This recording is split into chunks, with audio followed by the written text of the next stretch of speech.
So the first one that we wanted to look at is in 157. Yeah. All right, so this one says, did the city of Ai exist after Joshua destroyed it? All right, Joshua 8:28 indicates that it was destroyed, Joshua 8:28. But Nehemiah 7:32 mentions people coming from Ai, implying that it still existed. So did it exist? Was it destroyed? What's going on here? Is this a contradiction, right? All right, so what's interesting here is the time periods involved are hundreds of years apart. Very far apart. Yeah. Israel exists in between that time.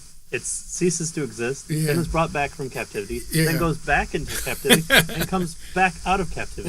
That takes place between Joshua and Nehemiah. So there's a huge time difference here. And so that's what Lyle suggests is going on here, at least part of it. He says this is specious reasoning and failure to distinguish different times, right? So clearly the city of Ai was utterly destroyed according to Joshua 8:28, right?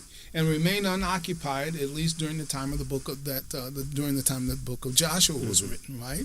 But then, the city clearly had to be, if it's in existence during the time that Nehemiah wrote, had to be rebuilt. So that explains that, you would think. After hundreds of years or so, somebody else came along and rebuilt the city. Yeah. Right? It would be like if people who live in kind of the shadow of Pompeii today say, well, I thought Pompeii was destroyed. Yeah. Well, right, it was at some point, but then because of human progress over hundreds, thousands of years, people live there now again. Especially if you still have war back then was not as big infrastructure decimating as what it is today, where we think of bombs and everything like that. There was still some of it back then, but for the most part, you still have just the military going up against military, and even if they do sack the city, it's they most of the time conquest wants to preserve cities. So right, because you want it for yourself. Absolutely. Yeah. Why rebuild Rome in 2 days? So there's about somewhere around 1,000-year gap here, and so clearly the city was rebuilt. So that's a really that's an illustration of how you can take things out of context and try to say, hey, look, there's a problem here.